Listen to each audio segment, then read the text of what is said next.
सभी को नमस्कार। इंडियन इकोनॉमी या इकोनॉमिक्स एनसीईआरटी सीरीज़ का ये मेरा दूसरा लेक्चर है। इसके पहले जो मैं लेक्चर अपलोड किया यूट्यूब पे, उसमें क्लास 9 से लेके 11 तक का जो भी कॉन्सेप्ट था या जो भी इंफॉर्मेशन या एग्ज़ाम के पॉइंट ऑफ व्यू था, मैं उसको डिस्कस कर दिया हूँ। लगभग 40 मिनट का वीडियो, आप उसको पहले देख लीजिएगा। ठीक, इस लेक्चर में मेनली मैं 12th क्लास का जो मैक्रो इकोनॉमिक्स, जो जिसको हिंदी में समष्टि अर्थशास्त्र कहते हैं, उस बुक में जो चीज़ें हैं इम्पोर्टेंट, उसको मैं डिस्कस कर रहा हूँ और बहुत ही फ्लो चार्ट के माध्यम से समझाने का कोशिश करूँगा जो एग्ज़ाम में आ चुका है। हालांकि मैं इसमें क्वेश्चन प्रीवियस ईयर में क्या पूछा है नहीं लिया हूँ, लेकिन हाँ, जो जो क्वेश्चन आया है मैं बीच बीच में आपको मैं बता दूंगा कि ये क्वेश्चन ऑलरेडी एग्जाम में आ चुका है। तो आइए इस लेक्चर को शुरू करते हैं। सबसे पहले कि एग्ज़ाम के पॉइंट ऑफ व्यू से कि एडम स्मिथ, ठीक ना, इनको फादर्स ऑफ मॉडर्न इकोनॉमी कहा जाता है। फर्स्ट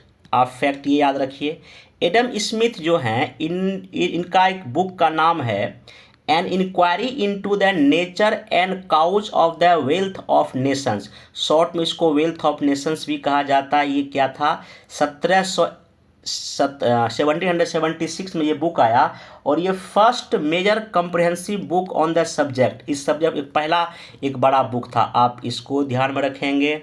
नेक्स्ट एक और आप ध्यान देख सकते हैं, सामने आपको दिख रहा होगा कि जॉन मैनियार्ड किन्स महोदय हैं। ये ब्रिटिश के थे। इनके बुक का नाम एक मोस्ट इम्पोर्टेंट है, फर्स्ट वर्ल्ड वार के बाद पब्लिश हुआ था, the economic consequences of peace. ठीक ना, फिर एक इनका एक बुक था थ्योरी ऑफ एम्प्लॉयमेंट, एक था इंटरेस्ट एंड मनी। ये सब ध्यान रखिएगा, ये इनका एक मतलब कि बहुत ही फेमस बुक है ये तीनों।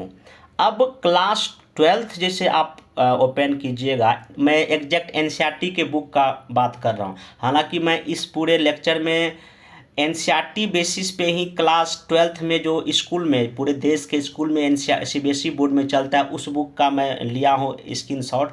लेकिन सब कुछ वो एनसीईआरटी का ही है, तो आप एनसीईआरटी ही उसको मान के चलिएगा।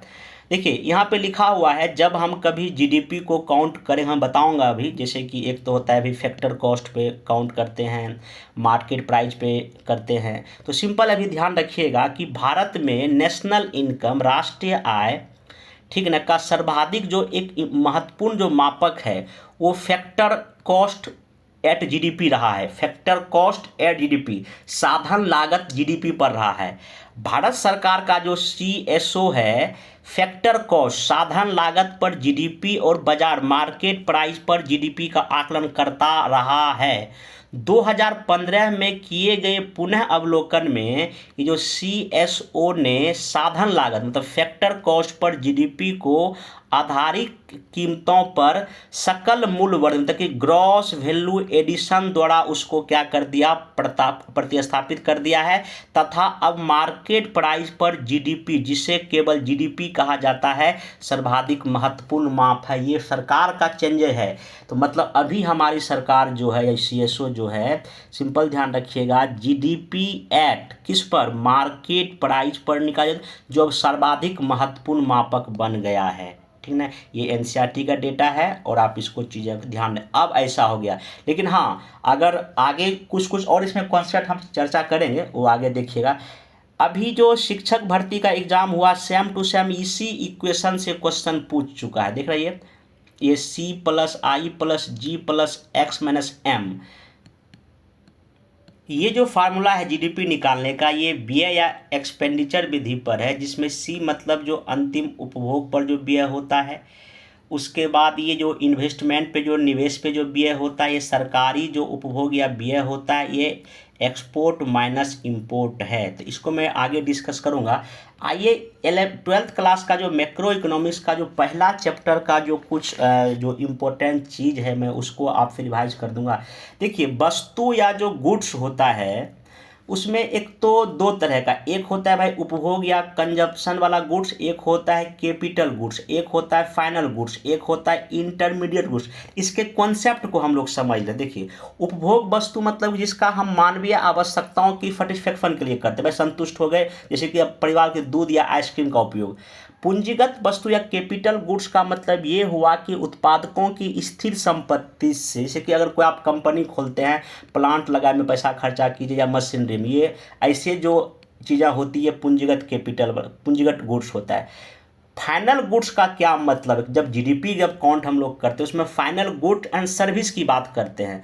दैट मीन्स कि ये है कि ऐसा कोई वस्तु जिसने उत्पादन की हर एक सीमा को पार कर गया और वो अपन अंतिम रूप से यूजर्स के पास या उपभोक्ताओं के पास वो पहुंच गया। जैसे परिवार द्वारा उपयोग किए गए जूते या किसान द्वारा उपयोग किए जाने वाले ट्रैक्टर, अब ये ट्रैक्टर जो आया है किसान के पास, अब वो अंतिम उपभोग है, उसमें जितना भी रॉ मटेरियल्स लगना था, जितना भी इंटरमीडिएट वस्तु सब लग के एक फाइनल प्रोडक्ट वहाँ बनकर चला गया है। तो अर्थव्यवस्था में ध्यान रखिएगा, लास्ट जो उपभोग व्यय या निवेश व्यय अंतिम वस्तुओं पर ही किया जाता है। जो अर्थव्यवस्था में अंतिम जो व्यय हम करेंगे और जो निवेश व्यय फाइनल गुड्स पे ही किया जाता है। इंटरमीडिएट का क्या मतलब है, जैसे कि वो वस्तुएं एक फर्म द्वारा दूसरी फर्म में पुनः उसको रिप्रोसेसिंग के लिए जब भेज दिया जाता है। जैसे कि मान लिया कुर्सियों के उत्पादन में लकड़ी कोई किसान काटा, फिर लकड़ी बिका प्लम्बर वाले के पास, फिर उसने उसको प्रोसेसिंग करके क्या बनाया, कुर्सी बनाया। तो लकड़ी जो है ना आपका यहाँ इंटरमीडिएट वस्तु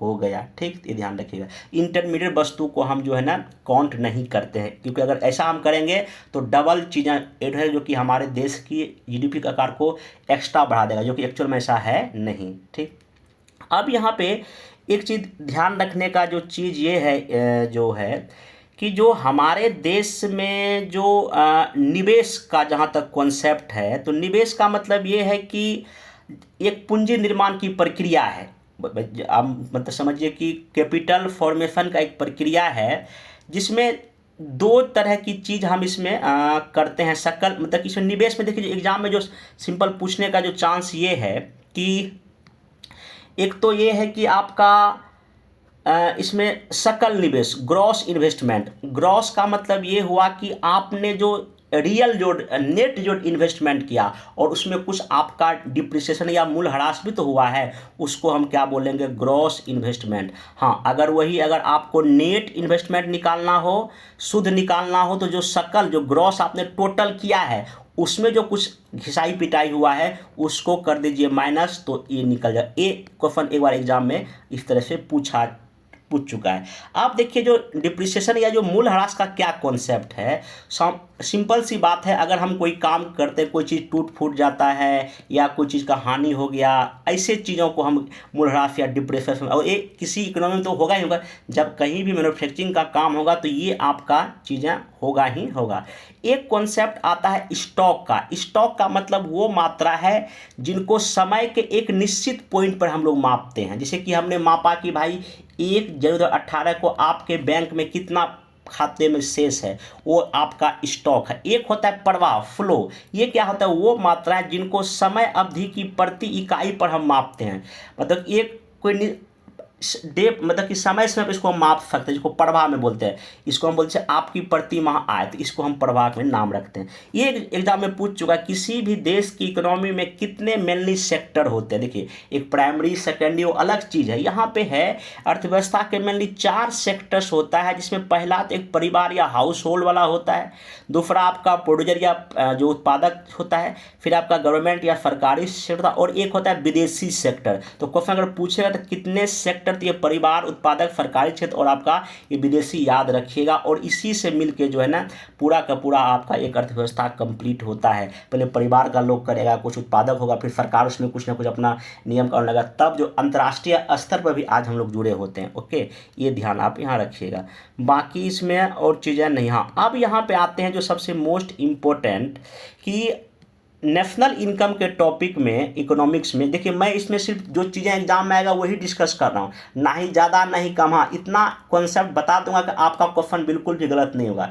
देखिए, हम अपने देश के लिए जो है ना जीडीपी, ग्रॉस डोमेस्टिक प्रोडक्ट, फिर ग्रॉस नेशनल प्रोडक्ट, फिर नेट नेशनल प्रोडक्ट, इस तरह की चीज़ों को काउंट करते हैं। तो काउंट करने का देखिए 2 मेनली साधन है, 2 आधार पे हम लोग करते हैं। एक तो आपका होता है फैक्टर कॉस्ट या कारक लागत। फैक्टर कॉस्ट या कारक लागत मतलब ये है कि एक्चुअल उस चीज़ को प्रोडक्ट फर्म में कितना खर्चा लगा है, आपका लेबर में कितना खर्चा लगा है, आपके प्लांट पे कितना खर्चा लगा है, आप जो इंटरेस्ट दे रहे कितना पैसा लगा है, अपने मजदूरों को दे रहे, वो होता है एक्चुअल, मतलब रियल, मतलब फैक्ट, मतलब कि आप अपने वस्तु का उत्पादन करने से पहले जो खर्चा किए हैं उसको हम क्या बोलते हैं, फैक्टर कॉस्ट, मतलब कि जिस आधार पे वो आपका उत्पादित हुआ है।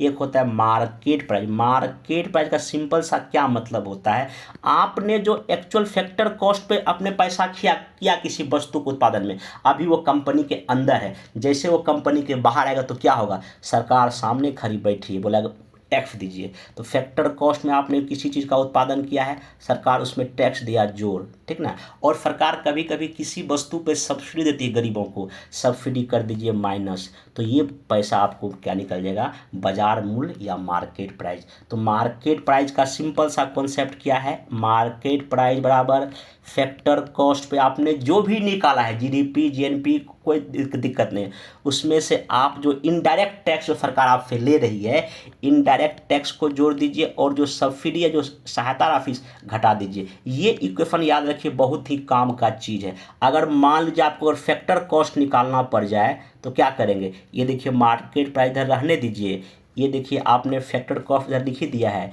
इनकम टैक्स को माइनस कर दीजिए और सब्सिडी को जोड़ दीजिए, आपको फैक्टर कॉस्ट निकल जाएगा। मेरे ख्याल से आप इस चीज़ को समझ गए होंगे। अब इसमें आगे चलते हैं। देखिए जैसे मान लेते हैं आपने क्या किया है कि बाजार कीमत पर, मार्केट प्राइस पे जीडीपी आपने निकाल लिया है, ठीक ना, अभी आपका मार्केट प्राइस है और नेट इनडायरेक्ट टैक्स घटाइए तो कहाँ पहुँच जाइएगा, जीडीपी एट फैक्टर कॉस्ट पे। हाँ, कभी कभी ये होता है सरकार किसी किसी पे सब्सिडी नहीं देता है, इसलिए यहाँ पे सब्सिडी काउंट नहीं किया है, तो अधिक तनाव लेने की बात नहीं है। आगे देखिए यहाँ पे एक चीज़ और समझिए कि ये देखिए आपका जीडीपी एट फैक्टर कॉस्ट है, ओके।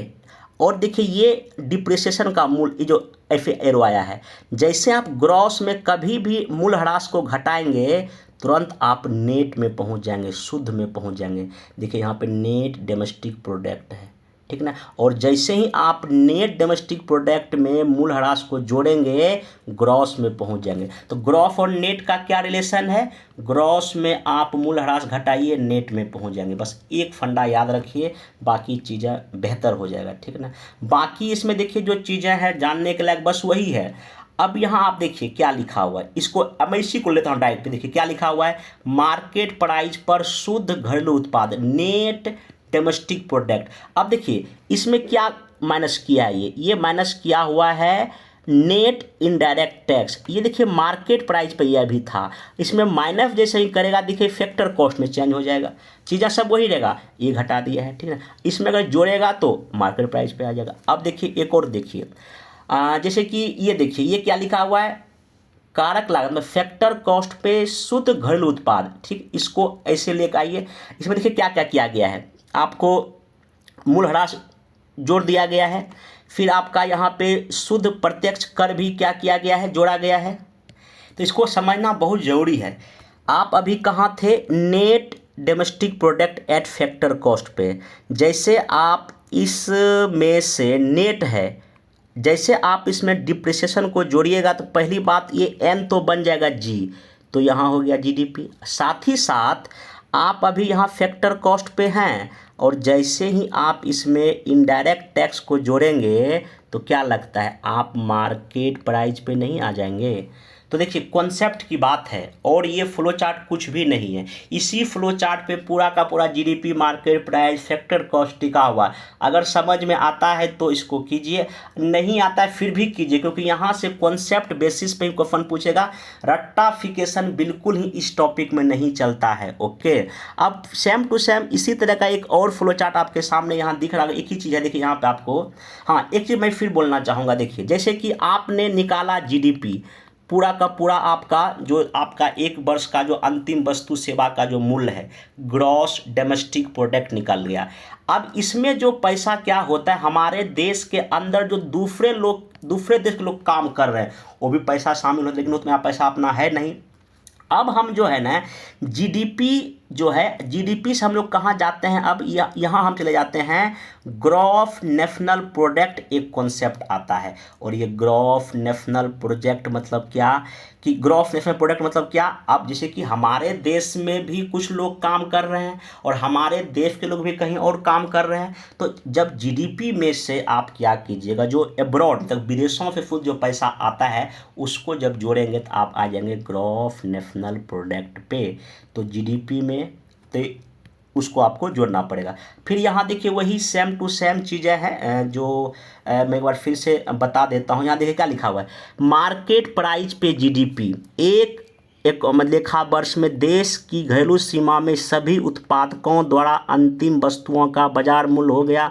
आगे चलते हैं, देखिए यहाँ कॉन्सेप्ट आ गया जीएनपी एट मार्केट प्राइस। जैसे ही जीडीपी एट मार्केट प्राइस में आप विदेशों से आया हुआ शुद्ध कारक आए, मतलब देखिए हमारे देश के लोग विदेशों में काम करते हैं, वो कमा के मान लीजिए भेजा उन्होंने 100 रुपये, एग्जाम्पल दे रहा हूँ मैं, और हमारे देश में दुनिया के अदर देश के लोग काम कर रहे हैं, वो अपने देश कमा के मान लिया 80 रुपया भेज रहे हैं, तो हमको कितना फ़ायदा हुआ 20 रुपये। यही 20 इसमें जोड़िएगा तो आपका जीएनपी एट मार्केट प्राइस निकल जाएगा।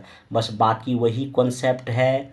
अगर देखिए यहाँ पे अगर आप जीएनपी एट मार्केट प्राइस में जैसे आप मूल्यह्रास घटाइएगा तुरंत आप नेट में पहुँच जाएगा। सारा कॉन्सेप्ट वही है, आपको प्लीज़ एक बार चीज़ें देख लीजिए तो आपका चीज़ें और बेहतर। हाँ, अंतिम समझ लीजिए, जो हमारे देश का जो राष्ट्र आय हम एक्चुअल किसको बोलते हैं, net national product at factor cost को हम क्या बोलते हैं, यही हमारे देश का नेशनल इनकम होता है। कई बार क्वेश्चन एग्जाम में पूछ चुका है, net national product at factor cost, ठीक ना।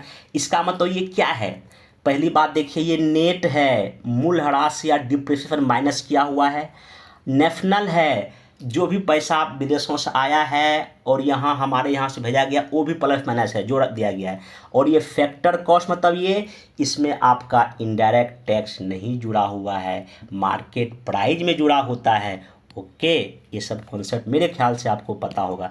एक होता है आपका मौद्रिक जीडीपी। अब ये क्या होता है, वास्तविक जीडीपी जो आप निकालिएगा किसी बेस ईयर पे, उसको कीमत सूचकांक से गुना कीजिए और बटा 100 कर दीजिए, ये आपका निकल जाएगा मौद्रिक जीडीपी। एक होता है जीडीपी डिफ्लेटर्स। ये क्या होता है, जीडीपी डिफ्लेटर कई बार एग्जाम में क्वेश्चन पूछ चुका है। देखिए आप क्या कीजिए, किसी करंट प्राइस पे आप जीडीपी निकाल लीजिए, डिवाइड कर दीजिए किसी एक स्थिर या कांस्टेंट प्राइस पे और गुना 100 कर दीजिए, ये आपका निकल जाएगा जीडीपी। इसको हिंदी में होता है अप एस्फायर, पता खतरनाक हिंदी है इसका, अच्छा इंग्लिश ही इसको याद रखिए, बाकी वही एग्जाम्पल देके बताया गया है।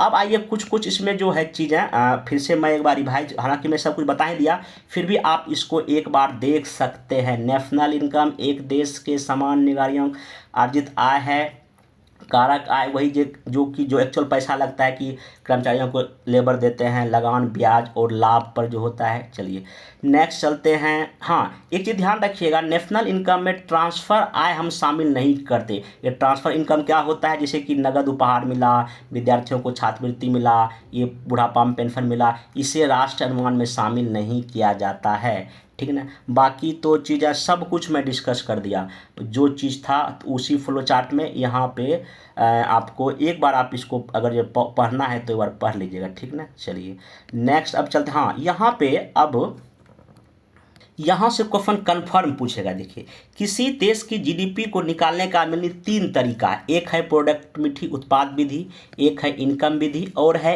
एक्सपेंडिचर विधि। मैं तीनों के कॉन्सेप्ट को समझा दें। देखिए उत्पाद विधि को हम दूसरे रूप में बोलते हैं वैल्यू एडेड मेथड। जैसे कि मान लीजिए कि आपने 10 रुपया का क्या खरीदा, आपने गेहूँ खरीदा, 10 का गेहूँ खरीदा। इफ़ 10 का गेहूँ खरीदा, आप गए मिल इसको आटा बनाए, तो मान लीजिए अब उसका दाम हो गया 12 रुपये। आपने 10 से 12 आटे का दाम हुआ है, लेकिन आपने कितना ऐड किया है, उसमें आपका 2 ही रुपया लगा है ना। आप 10 2 12 किया, फिर आपने क्या किया, इसको फिर आपने ब्रेड बनाया। अब ब्रेड कितने का बिका, मान लीजिए 20 रुपये का बिका। तो यहाँ देखिए पहले 10 में खरीदे, यहाँ आपने 2 रुपया किया और यहाँ आपने 8 किया, कितना होगा 20। यही जो उसमें आप वैल्यू एडिशन कर रहे हैं, ठीक ना। ये नहीं कि आप इसको भी जोड़ दीजिए, इसको भी जोड़ दीजिए, इसको तो आपका उसका दाम तो बहुत ज़्यादा हो जाएगा ना। आप तो चीज़ें मतलब दोहरी गणना इसको बोलते हैं करना, उससे बचना है। इसको हम बोलते हैं वैल्यू एडेड मेथड। अब देखिए इसमें क्या करते हैं, जैसे कि हमारे देश में 3 सेक्टर है, तो इसमें चूंकि वैल्यू एडेड में क्या होता है, हम इसको बाजार कीमत पे ही चीज़ें मिलती है हमको इसमें, ठीक ना। तो उत्पाद यदि हम बाजार कीमत ही लेते हैं तो बाजार कीमत पे प्राइमरी सेक्टर में जो ग्रॉस वैल्यू एडिशन हो उसको ले लीजिए, फिर सेकेंडरी का जोड़ दीजिए, फिर बाजार कीमत पे सेवा का जोड़ दीजिए, तीनों को जोड़ दीजिए। ओके, जब जोड़ेंगे तो ये बाजार कीमत पर आपका ग्रॉस डोमेस्टिक प्रोडक्ट निकल जाएगा। इसमें आप डिप्रिसिएशन को कीजिए माइनस, तो बाजार कीमत पे ये नेट डोमेस्टिक प्रोडक्ट निकल गया। मेरी बात आप समझ रहे होंगे। और जब माइनस इसमें इनडायरेक्ट टैक्स कर दीजिएगा, बाजार कीमत पे थे ना, इनडायरेक्ट घटा दिए ना, अब आ जाइएगा फैक्टर कॉस्ट कार्य लागत पे। अब ये नेट डोमेस्टिक प्रोडक्ट है, और नेट अभी डोमेस्टिक हैं, आप नेशनल नहीं हुए हैं। जैसे विदेशों का आया पैसा जोड़ेंगे, net national product at factor cost आ जाएंगे। ठीक, नेक्स्ट चलते हैं। दूसरा जो विधि यहाँ पे है वो है आपका इनकम विधि। इनकम मतलब कि जैसे कि कोई लेबर काम करता है उसको लेबर का चार्ज मिलेगा, कोई ऑपरेशनल कोई चीज़ आप कर रहे हैं उसका कुछ मिलेगा, स्वनिर्जित कुछ कोई काम करेगा उसका मिलेगा। इसको सबको जोड़ दीजिए जो इनकम आ रहा है। इसमें इसको हम बोलेंगे शुद्ध घरेलू आय। अब इसमें विदेशों का पैसा जोड़ दीजिए और नेशनल इनकम बन जाएगा ये। अब आए व्यय विधि, ठीक ना। ये एग्जाम में इस बार टीचर के एग्जाम में यही पूछा है। देखिए, सब लोग खर्चा करता है, हम लोग भी निजी उपभोग के तौर पर व्यय करते हैं, सरकार भी खर्चा करती है। उसके बाद सकल कुछ जो कैपिटल फॉर्मेशन में कुछ खर्चा होता है, फिर हम लोग कुछ निवेश में खर्चा करते हैं, और कुछ शुद्ध आयात और निर्यात भी होता है। तो वही है, इसको सी, इसको आई, इसको जी, ठीक ना। और ये एक्स माइनस एम, इसी सबको कर दीजिए, जोड़ दीजिए, तब निकल जाएगा बाजार कीमत पर ये घरेलू उत्पाद। इसमें मुनाफा घटाइए तो आपको निकल जाएगा क्या, बाजार सॉरी मुनाफा घटाइए आपको नेट निकल जाएगा। इसमें नेट में सॉरी आप फिर इस बाजार कीमत पे टैक्स घटा दीजिए तो आपको फैक्टर कॉस्ट निकल जाएगा। फिर आप पैसा विदेशों का जोड़िए तो फिर आपको net national product at factor cost निकल जाएगा। यही तीन मेन कॉन्सेप्ट है, और इसी तीन मेन कॉन्सेप्ट को जो है ना अलग अलग करके मैं स्क्रीनशॉट ले लिया हूँ। तो अगर आप इसको अगर देखना चाहते हैं तो देख सकते हैं। जैसे यहाँ पे आप ये देखिए, मूल वृद्धि मतलब कि measurement of national income using value addition, तो वही देखिए सब एरिया सेक्टर का जोड़ दिया गया है, ये निकल गया। फिर ये मुनाफा घटाइए, फिर ऐसा निकल, सब वही कॉन्सेप्ट है। इसको आप देख लीजिएगा, ठीक ना। एक बार पढ़ भी लीजिएगा, कोई दिक्कत नहीं, पूरा पूरा मैथ है। ओके, नेक्स्ट देखिए, आय विधि में आपको बता ही दिया, वही चीज़ है, उसी को दूसरे फ्लो चार्ट में बता दिया है इस बुक में। ठीक, नेक्स्ट चलते हैं। ये व्यय विधि बता ही दिया, वही सब कुछ चीज़ है। ठीक, तो ये एग्जाम में एक बार क्वेश्चन पूछा है, तो इस बार भी पूछने का चांस है। अब नेक्स्ट चलते हैं। हाँ, नेशनल इनकम जब हम लोग काउंट करते हैं, क्या क्या शामिल नहीं करते हैं। Item included and not included in A national income, जो नहीं करते हैं, विदेश से लिया गया गिफ्ट, अनएम्प्लॉयमेंट अलाउंस या भत्ता, सुनामी पीड़ितों को आर्थिक सहायता, एक जलपान गृह सब्जी खरीद, ठीक नहीं, जलपान जो गृह है सब्जी खरीदा वो नहीं खरीदेंगे, एक फैक्ट्री पर बिजली खर्च, अवकाश के दौरान एक गृहस्थ द्वारा समय में अपने बगीचे में उगाया गया सब्जी को भी हम नहीं काउंट करेंगे। गृहिणी द्वारा प्रदान की गई सेवा, जो घर में जो मम्मी हमारे लोग बहन लोग काम करते हैं उसको नहीं आराम टाइम में शामिल नहीं करते हैं। एक नागरिक द्वारा विदेशों में काम करने वाले अपने पुत्र से प्राप्त राशि भी नहीं करते हैं। एक मोटरसाइकिल खरीदने के लिए एक मित्र को दिए गए ऋण से प्राप्त ब्याज को भी हम लोग राष्ट्र आय में शामिल नहीं करते हैं। निगम लाभ कर, कॉर्पोरेट प्रॉफिट को भी हम इसमें शामिल नहीं करते हैं। हाँ, अब किसको शामिल करते हैं राष्ट्र आय में, ये भी जानना जरूरी है। पहला, सैनिक और सुरक्षा सेवा, सरकार द्वारा देश की कानून व्यवस्था और सुरक्षा आदि को बनाए रखने के लिए बहुत बड़ी संख्या में रक्षाकर्मी, पुलिसकर्मी, न्यायाधीशों को रखना पड़ता है। इनकी कुछ सेवाएं कुछ अंश तक अंतिम उत्पादन है तथा कुछ हद तक मध्यवर्ती उत्पादन है। जब ये सेवाएं नागरिकों की रक्षा करती है तो उनके जान माल की रक्षा करती है, इन्हें अंतिम सेवाएं माने, इसलिए इसको हम शामिल करते हैं। ठीक, सरकार द्वारा निःशुल्क प्रदान की गई सेवाएं, जैसे कि मान लीजिए सरकार निःशुल्क चिकित्सा, सड़क रोशनी पर करता है, ये सब इसमें राष्ट्र आय में हम लोग धूमधाम से जोड़ते हैं। नेक्स्ट, भविष्य निधि कोष जो होता है, प्रोविडेंट फंड होता है, उसमें महिलाओं के मालिकों के योगदान का पैसा जोड़ा जाता है। भारत में एक और देखिए, भारत में जो विदेशी दूतावास होता है को किराए पर दिया गया है और भवन का किराया कोई भारतीय निवासी लेता है, उसको भी हम शामिल करते हैं। लंदन में स्थित एक भारतीय बैंक की शाखा जो अर्जित लाभ करती है, मोस्ट इंपॉर्टेंट हो गया। पाकिस्तान के दूतावास में काम कर रहे भारतीय कर्मचारी को प्राप्त मजदूरी, विदेशी तकनीकी विशेषज्ञों को मिला गया वेतन, और एक भारतीय नागरिक द्वारा विदेशी वित्तीय फर्म में निवेश से प्राप्त लाभांश। तो कौन सा शामिल होता है कौन सा नहीं होता, ये तो हालांकि यूपीएससी के लेवल का क्वेश्चन, लेकिन हाँ मैं उस लेवल तक आपको पहुंचाने का कोशिश किया। बाकी आप इसको कितना रख पाते हैं ये मैं आप पर छोड़ देता हूं। अब देखिए, हमारे देश में जो मनी सप्लाई की जहां तक बात है, मनी कौन से जो मुद्रा की आपूर्ति की बात है, तो हमारी जो आरबीआई है वो 4 तरह की मुद्रा की मेनली माप करती है।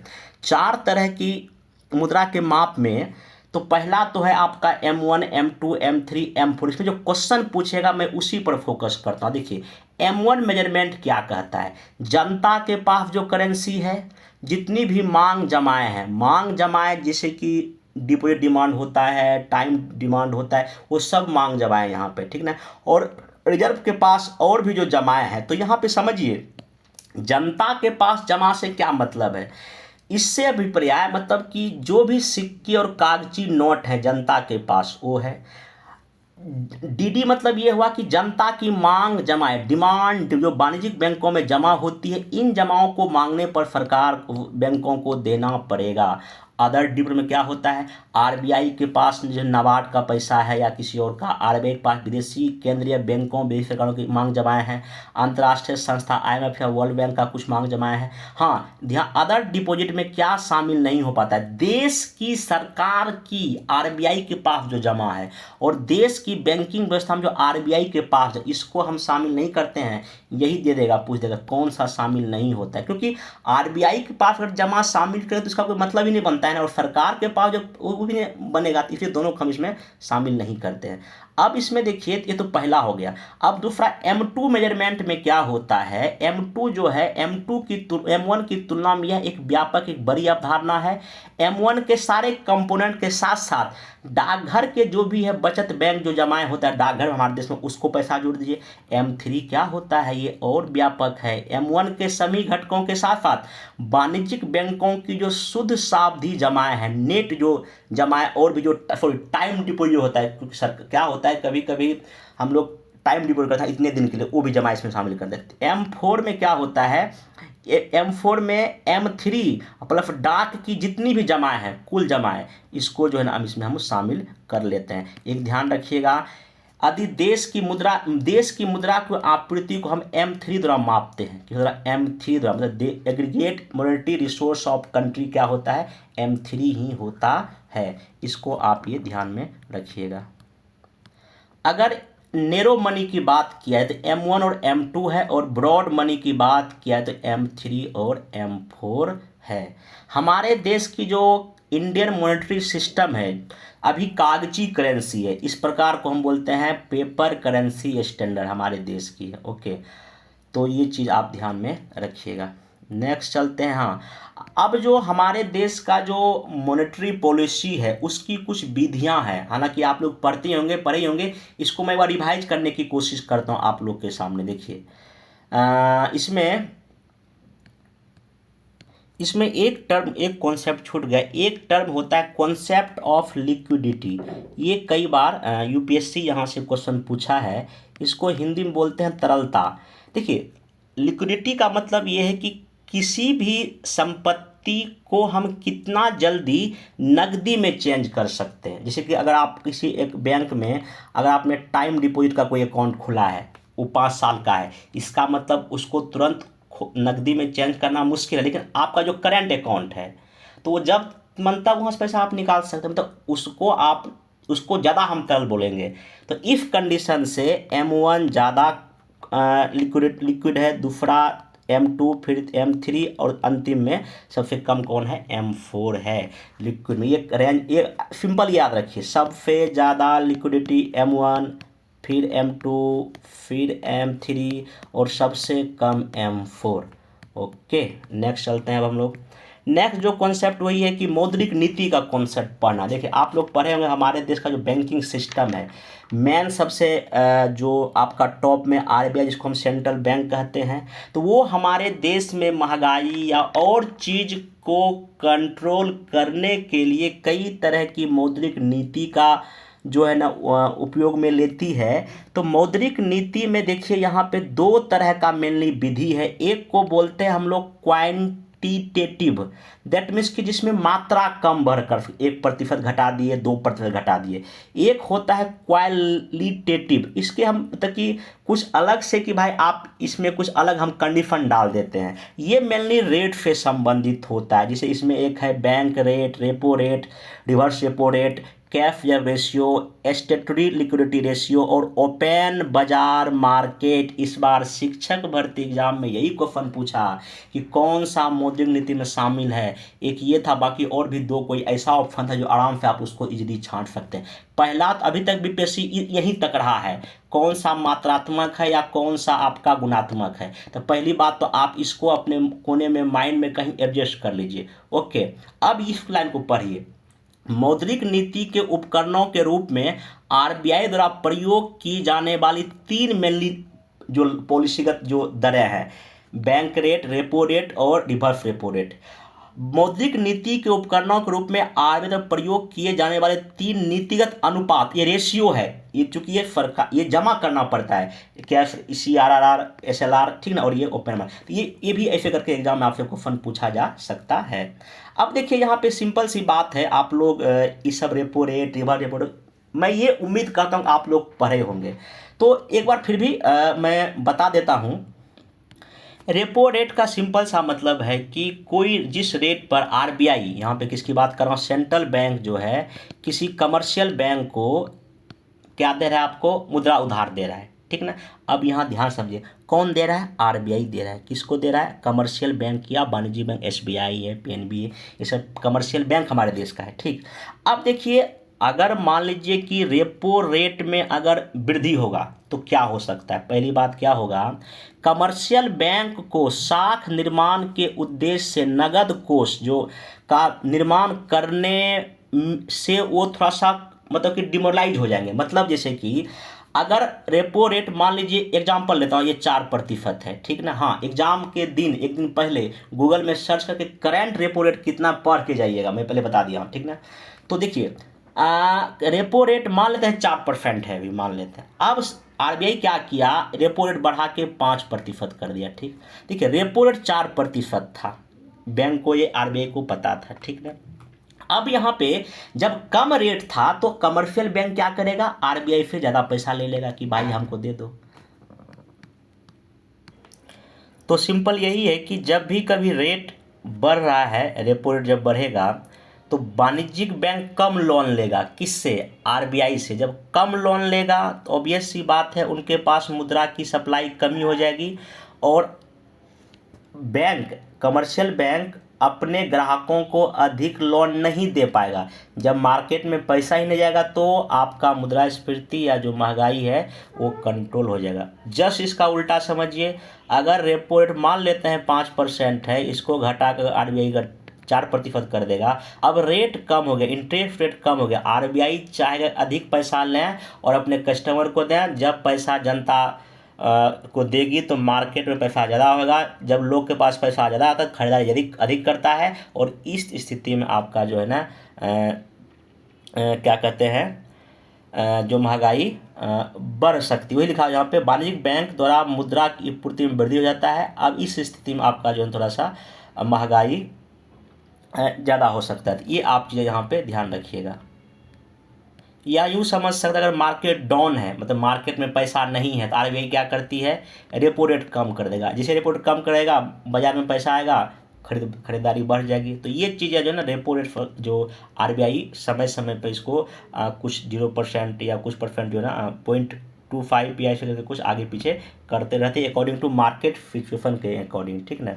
बाकी सारा कुछ यहाँ पे वही चीज़ है फिर वही चीज़ यहाँ देख सकते हैं, रेपो रेट में वृद्धि हो गया, ब्याज की दर में भी वृद्धि हो जाएगा, निवेशकर्ता परिवारों को साख की मांग में भी कमी हो, मतलब कम पैसा मिलेगा, उपभोग भी निवेश कम हो जाएगा, अर्थव्यवस्था में वस्तु सेवाओं की मांग भी कम हो जाएगा, वाणिज्यिक बैंक साख की मतलब क्रेडिट की कमी हो जाएगा और मुद्रास्फीति नियंत्रित हो जाएगा। जस्ट इसका उल्टा है, जब कमी करेगा तो वही चीज़ है।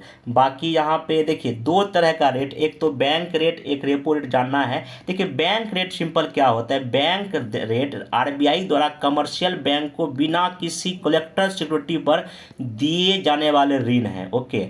लेकिन रेपो रेट आरबीआई द्वारा कमर्शियल बैंक को बिना जमानत के ऋण ना देने से संबंधित है। यहाँ आपको कुछ ना कुछ जो है ना सिक्योरिटी के रूप में जमानत रखना पड़ेगा। बैंक रेट प्रतिभूति या सिक्योरिटी को पुनः खरीद की कोई सुविधा नहीं देता है। बैंक दर मात्र एक समझिए डिस्काउंट रेट है। रेपो रेट आपको जो है ना ये चीज़ करता है। चलिए नेक्स्ट चलते हैं। यहाँ पे एक चीज़ और ध्यान रखिएगा, यहाँ पे रेपो रेट जो है संबंध वाणिज्य बैंक बहुत ही अल्पकालिक ऋण होता है, एक दिन से लेके मैक्सिमम 40 दिन तक हो सकता है। बैंक रेट का संबंध कमर्शियल बैंक द्वारा अपनी नकदी की भुगतान भरपाई करने हेतु जो है ना उधार से संबंधित, बस वही है। कम होगा वृद्धि होगा तो पूरा का पूरा प्रभाव जो आपको यहाँ पे बता ही दिया। अब नेक्स्ट इसमें चलते हैं क्या, हाँ अब बात करते हैं रिवर्स रेपो रेट। देखिए रिवर्स रेपो मतलब वही है कि देखिए रेपो रेट में कौन पैसा दे रहा है, आरबीआई, किसको, कमर्शियल बैंक को। यहाँ पे आरबीआई कमर्शियल बैंक से लेता है रिवर्स रेपो रेट में, ठीक ना, ये ध्यान रखिएगा। बाकी जो रिवर्स रेपो रेट है इसमें आपका जब यहाँ पे क्या आ रहा है, कमर्शियल बैंक किसको पैसा दे रही है, आरबीआई को, ठीक ना। तो जब रिवर्स रेपो रेट आपका जब दर रेट कम होगा तो ब्याज आय सिद्ध करने के लिए वाणिज्यिक बैंक द्वारा आरबीआई के पास कम पैसा रखेगा। भाई क्यों देगा जब कम है तो यहाँ पे यही है, तो इतना ध्यान, बाकी चीज़ें यहाँ पे आप ध्यान में रखिएगा। नेक्स्ट यहाँ पे जो चलते हैं तो बस यहाँ उल्टा संबंध है। अगर रिवर्स में फिर बोल देता हूँ, रिवर्स रेपो रेट अगर मान लीजिए आपका कम है, इसमें रेट में देखिए बेसिक समझिए, रिवर्स रेपो रेट आखिर करता क्या है, कमर्शियल बैंक से पैसा कौन ले रहा है, आरबीआई ले रहा है, ठीक। अगर रेट ये कम होगा तो ये क्यों पैसा इसको अधिक देना चाहेगा, वही लिखा हुआ यहाँ पे। अगर रेट कम होगा तो ब्याज आय फिर करने के लिए वाणिज्यिक बैंक द्वारा आरबीआई के पास ये कोष कम रखेगा, ठीक ना। साख निर्माण के आरबीआई के पास अधिक कोष को सीआरआर कोषों के रूप में प्रयोग करना, मुद्रा की पूर्ति में वृद्धि हो जाएगा और यहाँ पे भी आपका अवस्थिति या जो चीज़ें हैं कंट्रोल हो जाएगा। इतना आपको ध्यान रखना है। एक चीज़ और ध्यान रखिएगा, देखिए मार्केट में दो ही कंडीशन होगा, एक मतलब महंगाई है, ठीक ना, वस्तु का दाम ज़्यादा है, एक है कि महंगाई नहीं है, बहुत ही कम है। तो बराबर होना, नहीं कि ज़्यादा महंगाई भी अच्छी बात नहीं और चीज़ों का दाम भी अधिक कम होना जरूरी नहीं है। तो इस स्थिति में आरबीआई ये सारा जो है ना इंस्ट्रूमेंट का यूज करता है। एक है जो सिक्योरिटी को बेचना, ओपन मार्केट के तहत जो है ना ये आरबीआई करती है। अब देखिए सिंपल इसमें क्या होता है, आरबीआई के पास कुछ सिक्योरिटी या प्रतिभूति होता है जो वो ओपन मार्केट के जरिए बेचती है। जैसे मान लेते हैं अभी आरबीआई को पता चला कि नहीं मार्केट में पैसा बहुत ज़्यादा है, लोग अधिक सामान खरीद रहा है, ठीक ना। अब आरबीआई कुछ ऐसा दिमाग लगाए कि लोगों का पैसा उसके पास आ जाए, तो अब वो क्या करेगा, सरकार की कोई प्रतिभूति या सिक्योरिटी बेचती है। तो जैसे कि मान लीजिए आपके पास पैसा है और आपके पास पैसा फालतू पड़ा तो आप कुछ ना कुछ खरीदिएगा, बाइक खरीदिएगा, कुछ खरीदिएगा। तो अब इस स्थिति में आरबीआई एक ऑफर देता है कि भाई मैं सरकार की सिक्योरिटी बेच रहा हूँ, उसमें कुछ मतलब कि ऑफर होता है। जैसे मान अगर उसमें लिखा है, उस पेपर में मान लीजिए 100 रुपये लिखा हुआ है, 100 रुपये, तो आरबीआई उसको 90 रुपये में दे देती है। तो आपको ये बोलेगी अभी मैं 90 में आपको बेच रहा हूं, जब मैं फिर आपसे लूंगा, आरबीआई बोलती है, तब मैं 100 रुपया लूंगा। आपको कितना फायदा होगा, 10 रुपये का फायदा होगा। तो वही चीज़ है कि आरबीआई सिक्योरिटी को बेचती है, तो क्यों, ताकि जो मार्केट में जो तरलता अधिक है, लिक्विडिटी अधिक है, उसको सोखा जा सके, या वाणिज्यिक बैंकों के पास जो भी पैसा है उसको भी अपने पास रखा जा सके और कहीं ना कहीं मुद्रास्फीति को कंट्रोल किया जाए। देखिए बेसिक कॉन्सेप्ट वही है, आरबीआई सिक्योरिटी को बेचेगा, लिक्विडिटी को सोखेगा, मार्केट का जो पैसा अपने पास फैलेगा, तथा जिसके वजह से कमर्शियल बैंक के नगद कोष में कमी आ जाएगा, ठीक ना। वाणिज्यिक बैंकों की साख सृजन की क्षमता भी कम हो जाएगा और यहाँ पे आपका जो भी महंगाई ज़्यादा है वो आपका नियंत्रित हो जाएगा, ठीक। अगर जो है ना आरबीआई अगर मान लीजिए कि सिक्योरिटी को खरीद रही है, किससे, आपसे खरीद रही है, तो जैसे आपसे जब वो खरीदेगी तो आपको फिर पैसा देगी ना सर आरबीआई, आपके हाथ में पैसा आ गया, ठीक है ना। अगर मार्केट डाउन है तो उसको भी सरकार कंट्रोल कर सकती थी, आरबीआई कंट्रोल कर सकती थी, इतना आप ध्यान रखिएगा। बाकी देखिए जितना भी रेट का कॉन्सेप्ट है तो मैं बता ही दिया, घटने पे बढ़ने पे क्या होता है तो इसको ध्यान रखिएगा। हाँ, इसमें एक चीज़ है जैसे कि ये कैश रिवर्स रेशियो, थोड़ा सा इसको मैं बता देता हूँ। तो देखिए सीआरआर जो होता है, वाणिज्यिक बैंकों को कुल जमा का एक कुछ अनुपात आरबीआई के पास रखना पड़ता है। ये जो है ना बैंकों को नकदी की समस्या से सुरक्षा से ये सीआरआर जो है ना आपका निजात दिलाता है। अगर ये भी अगर सीआरआर का अगर रेट आरबीआई बढ़ा देगी तो ऑब्वियस सी बात है कमर्शियल बैंक को यहाँ अधिक नकदी रखना पड़ेगा, तो कमर्शियल बैंक को इस स्थिति में कम पैसा बचेगा, उन लोगों को कम लोन दे पाएगा, तो ये चीज़ ध्यान रखिएगा। एसएलआर का जहाँ तक बात है, व्यापारिक बैंक को अपने कुल जमा का एक निश्चित प्रतिशत अपने पास या खुद अपने पास तो नगद, सोने में और कुछ सरकारी सिक्योरिटी के रूप में रखना पड़ता है, ठीक ना। तो ये हमेशा आरबीआई डिसाइड करती है कितना रेट है। एग्जाम के एक दिन पहले जाके गूगल में सर्च करके जाइएगा, ठीक ना, लेटेस्ट अगर पूछेगा तो वही। अगर जहाँ एसएलआर में अगर रेट में अगर वृद्धि करेगी आरबीआई तो वाणिज्यिक बैंकों के पास अधिक पूंजी रखना पड़ेगा, तो उसके पास कम पैसा बचेगा, लोगों को कम ऋण मतलब कि वो दे पाएगा। इस स्थिति में जो है ना वस्तु सेवा कमी होगा और यहाँ भी मुद्रास्फीति नियंत्रित हो जाएगा। बाकी ओपन मार्केट आपको बता ही दिया। अब आते हैं जो सरकारी बजट का कुछ कॉन्सेप्ट पढ़ लेते हैं। देखिए जो गवर्नमेंट का जो बजट होता है उसमें दो, हालांकि मैं इसको कई वीडियो में पहले बता चुका हूं, मैं इसको शॉर्ट में डिस्कस करूंगा। देखिए एक तो सरकार की कुछ रिसिप्ट होती, प्राप्तियां होती। प्राप्ति दो तरह का, एक होता है रेवेन्यू रिसिप्ट, एक होता है कैपिटल डिपॉजिट। रेवेन्यू रिसिप्ट का मतलब सरकार में इसमें क्या क्या आता है, जो कर से जो टैक्स आता है, इनकम टैक्स से, उत्पाद शुल्क से, ध्यान रखिएगा। और एक होता है नॉन टैक्स पैसा, जैसे कि शुल्क से, जुर्माना इत्यादि से, ठीक ना। कैपिटल जो रिसिप्ट सरकार का, जैसे ऋणों की रिकवरी हो गया, ऋण की वसूली हो गया, या कुछ कोई अन्य या उधार या कोई देता था उसका रिकवरी हो गया, या अन्य कोई, हाँ विनिवेश। तो क्वेश्चन पूछा था विनिवेश या डिस इन्वेस्टमेंट किसके तहत आता है, ये आपका कैपिटल रिसिप्ट सॉरी पूंजीगत प्राप्तियां कैपिटल रिसिप्ट के अंतर्गत आती है। अब सरकार का जो खर्चा होता है यहाँ भी दो तरह का है, एक होता है राजस्व या रेवेन्यू एक्सपेंडिचर, जैसे कि वेतन बिल में हो गया खर्चा, ब्याज भुगतान में, आर्थिक सब्सिडी में, सुरक्षा के लिए खरीदी गई वस्तुओं में। एक होता है कैपिटल एक्सपेंडिचर, भूमि में, मकान में, मशीनरी में, उपकरण में, शेयर खरीद, राज्य सरकार को दिए गए ऋण, ये सब किस में आता है, आपका कैपिटल एक्सपेंडिचर में शामिल किया जाता है, ठीक ना। और बाकी अभी वर्तमान में एक तो होता है डेवलपमेंट एक्सपेंडिचर, एक होता है नॉन डेवलपमेंट एक्सपेंडिचर, ये भी चीज़ मैं आपको बता चुका हूँ। बाकी तीन तरह का आपका घाटा, इसको मैं कई बार बता दिया हूँ, इसको देख लीजिएगा। जैसे कि राजस्व घाटा क्या होता है, व्यय जो है ना, व्यय माइनस क्या हो गया, प्राप्ति। आपका जो है ना खर्चा ज़्यादा है, प्राप्ति कम है, ठीक है, ध्यान रखें। देन जो है आपका राजकोषीय घाटा, मैं कई बार बता चुका हूँ कि जो सरकार अपने खर्च को पूरा करने के लिए जो भी ऋण लेता है, अब ऋण कहाँ से लेगा, आरबीआई से लिया गया उधार हो सकता है, विदेशों से लिया गया उधार हो सकता है, या घरेलू अर्थव्यवस्था में कोई जो है ना लिया गया उधार हो सकता है। आरबीआई जो है ना अपना इस तरह से जो है राजकोषीय घाटा को पूरा करता है। अगर सरकार को राजस्व घाटा हो जाए, रेवेन्यू घाटा हो जाए, तो इसमें क्या करेगा, तो एक तो समान जनता या आरबीआई या शेष से उधार, ठीक ना, सार्वजनिक उद्यमों को अपने स्वामित्व शेयर बेचकर निवेश करना, या व्यय में कटौती सरकार कर सकती है, ठीक है। ये चीज़ें आप यहाँ पे ध्यान में रखिएगा। नेक्स्ट चलते हैं। बाकी देखिए रेवेन्यू डिफिसिट, फिक्सल डिफिसिट या प्राइमरी डिफिसिट के बारे में इसको एक बार वीडियो पॉज कर देख चुकी, मैं इसको कई बार पहले अपने वीडियो में डिस्कस कर चुका हूँ, मैं बार बार एक ही चीज़ को डिस्कस नहीं करूँगा, ठीक ना। अब बाकी जो पूरा का पूरा ये इसका डिवीजन विंडो देख सकते हैं, इसमें चीज़ें वही जो मैं आगे पहले मैं आपको डिस्कस किया, वही चीज़ यहाँ पे आपको देखने को मिलेगा, ठीक ना। अब इसमें जो एक टॉपिक जो बच गया है, इसमें आपका जो बैलेंस ऑफ पेमेंट का टॉपिक है, तो बैलेंस ऑफ पेमेंट के टॉपिक में जो चीज़ें आपको जानना है उसको थोड़ा सा मैं डिटेल से बता देता हूँ, क्योंकि यहाँ से क्वेश्चन एग्जाम में पूछेगा। इसमें देखिए इस फ्लो चार्ट को आप अच्छे से दिमाग में रखिएगा। देखिए बैलेंस ऑफ पेमेंट का क्या मतलब है, या इसमें विदेशी निवेश का जो है कौन से इस टॉपिक में आता है। बैलेंस ऑफ पेमेंट का सिंपल सा मतलब ये होता है, एक देश भारत है मान लीजिए द्वारा अन्य सभी देशों के साथ जो भी आर्थिक लेन देन उसको हम बैलेंस ऑफ पेमेंट में दर्शाते हैं। ये क्वेश्चन बीपीएससी से डायरेक्ट ये पूछा है, बैलेंस ऑफ पेमेंट का क्या मतलब है। ठीक, अब देखिए बैलेंस ऑफ पेमेंट में दो तरह का अकाउंट होता है, एक होता है चालू खाता करंट अकाउंट, एक होता है कैपिटल अकाउंट पूंजी खाता। चालू खाता जो होता है आपका करंट अकाउंट में को भी दो पार्ट में हम लोग बांटते हैं, एक होता है ट्रेड अकाउंट या इसको बोलते हैं हम लोग दृश्य व्यापार जो कि दिखाई पड़ सकता है, और एक होता है अदृश्य, इसको बोलते हैं इनविजिबल। इसमें मेनली क्या आता है, जो रेमिटेंस आया है विदेशों से आपका, ठीक ना, जो भी जैसे सेवाएं हैं जैसे कि आईटी है या पर्यटन हम लोग जाते हैं या चिकित्सा है, इसको इसमें हम लोग रखते हैं।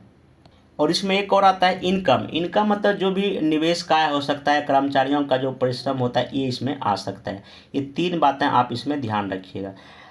दूसरा जो पूंजी खाता होता है ये कैपिटल अकाउंट में पहला तो जो हम लोग ऋण लेते हैं या विदेशी निवेश जो आता है जैसे एफडीआई आया या एफआईआई आया, फिर जो अनिवासी भारतीयों का जो जमा होता है ये सब आता है आपका कैपिटल अकाउंट में। अब इसको थोड़ा सा अगर जो देखा जाए तो देखिए ऋण या उधार में क्या होता है, जो भी जो इंटरनेशनल इंस्टीट्यूट से हम लोग ऋण लेते हैं वो आता है। एफडीआई में जो आपका जो 10% के रेंज में इसका रहता है, और ये एफआईआई मतलब कि विदेशी संस्थागत निवेश, इसको फॉरेन जो ना इंस्टीट्यूशनल इन्वेस्टमेंट इसको कहते हैं। और ये जो आपका जो एनआरआई का जमा हो सकता है, ठीक ना, तो इसको आप ध्यान रखें। मेनली इसमें जो आपका तीन ही आता है, ये ऋण, विदेशी निवेश और एनआरआई का जमा। तो ये सब क्वेश्चन क्या इसमें शामिल है क्या नहीं है ये आपसे पूछा जा सकता है। अब देखिए जो ट्रेड अकाउंट होता है, व्यापार खाता जो होता है, व्यापार खाता का क्या मतलब है यहाँ पे कि वस्तु का निर्यात और आयात का ब्यौरा। सिर्फ यहाँ गुड्स की बात हो रहा है, सर्विस की नहीं। एक्सपोर्ट एंड इंपोर्ट, अगर एक्सपोर्ट और इंपोर्ट दोनों बराबर है तो बैलेंस ऑफ ट्रेड है, व्यापार का संतुलन है। अगर निर्यात ज़्यादा है आयात कम है तो व्यापार आपका सरप्लस है, अगर आयात ज़्यादा है तो आपका व्यापार डिफिसिट या ट्रेड में घाटा है। ठीक, अब देखिए जो अदृश्य व्यापार जो हम बताए इसमें सेवा या एक तरफा लेन देन किया जाता है। ठीक, एक चीज़ और ध्यान रखिएगा, अगर आपको करंट अकाउंट के बारे में पूछिएगा तो करंट देखिए ट्रेड अकाउंट सिर्फ आयात और निर्यात हम वस्तु का ब्यौरा शामिल करते हैं। अगर हम करंट अकाउंट की हम बात करें तब उसमें आपका व्यापार खाता और अदृश्य खाता मतलब ट्रेड अकाउंट और ये जो आपका है दोनों हम शामिल करते हैं। ओके, तो अब यहाँ अगर चालू खाता घाटा क्या है, ये करंट अकाउंट डिफिसिट क्या है, टोटल जो आयात अगर ज़्यादा है कुल निर्यात की अपेक्षा तो आपका क्या होगा, करंट अकाउंट डिफिसिट होगा। तो ये चीज़ ध्यान रखिएगा। यहाँ एक सबसे मोस्ट इम्पोर्टेंट चीज़ है, देखिए कैपिटल अकाउंट जैसा मैं आपको बताया ये क्या है, एक देश का शेष दुनिया के निवासियों के साथ होने वाला लेन देन है। होने वाला क्या है, इसमें लेन देन का जोखा है। और लेकिन जो बैलेंस ऑफ पेमेंट अलग चीज़ है। बैलेंस ऑफ पेमेंट देखिए यहाँ बताया था एक देश का अन्य सभी देशों के साथ आर्थिक लेन देन को दिखाया जाता है। तो यहाँ देखिए ये है कैपिटल अकाउंट, ये देखिए ये बैलेंस ऑफ ट्रेड है। तो इसमें सिर्फ क्या है, एक तरफा लेन देन ही तो होता है। मैं इसी चीज़ को आप बताने की कोशिश कर रहा हूँ। पूंजी खाता मतलब ये होता है एक देश का शेष दुनिया से होने वाला जो है ना वित्तीय लेन देन या ट्रांसफर। अब यहाँ देखिए एफटीआई का मतलब वही प्रत्यक्ष विदेशी निवेश, कोई विदेशी निवेशक कंपनी के 10 या इससे अधिक जो शेयर जब प्राप्त हो जाए, और जो आपका विदेशी पोर्टफोलियो निवेश में होता है 10% से कम। यहाँ भी इसको दो तरह का हम लोग मानते हैं, एक होता है फॉरेन इंस्टीट्यूशनल इन्वेस्टमेंट एफआईआई, एक होता है क्वालिफाइड फॉरेन इन्वेस्टमेंट। ये चीज़ आप यहाँ पे ध्यान रखिएगा। ठीक, अब इसमें जो है इसमें एक है आपका विदेशी विनिमय कोष, फॉरेन एक्सचेंज रिजर्व जिसको हम बोलते हैं। तो भारत में उपलब्ध विदेशी मुद्राओं के भंडार के विनिमय को मतलब कि विदेशी मुद्रा कोष कहते हैं। इसमें देखिए क्या कंपोनेंट होता है, एक तो विदेशी मुद्रा कोष, एक दो एसडीआर का पैसा जो आईएमएफ में रहता है, कुछ आपका गोल्ड या बुलियन कोष जो आरबीआई के पास रहता है, कुछ रिवर्स ट्रेंच ये रहता है किसके, आईएमएफ के पास, और कुछ विदेशी प्रतिनिधि कोष। इसको हम मिला के जो है आपका विदेशी मुद्रा भंडार कहते हैं।